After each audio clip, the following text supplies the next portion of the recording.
për të demonstruar respektin, për të demonstruar seriozitetin për ata që ti përfaqëson dhe ndaj atyre që ti takon. Ato nuk janë vullnetarizma,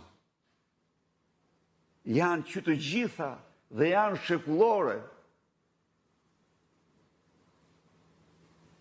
Po, kur hyn ai që smeriton s'po e prish gojnë, aty ku s'duhet, pastaj pritën gjëra të tilla.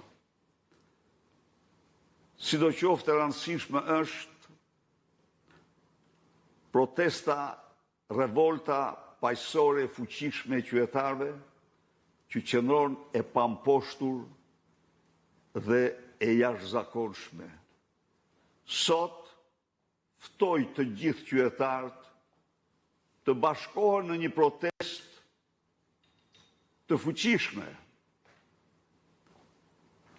tërësisht ndaj akteve të përsëritura recidiviste të Edi Ramës dhe qeverisë tij, por e vërteta është se pagesa 4 milion për Kanye West është një fyrje, është një injorim i tmerrshëm për shqiptarët dhe ata qindra mijëra qytetarë që janë në protestë kundër tij.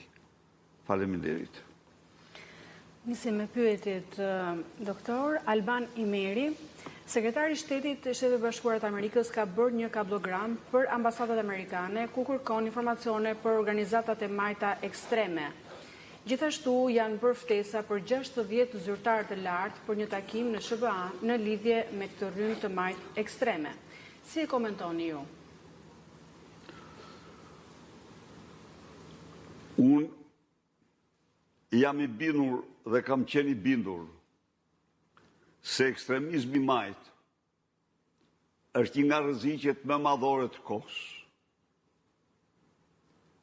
E kam theksuar edhe radhën e fundit ose të parafundit.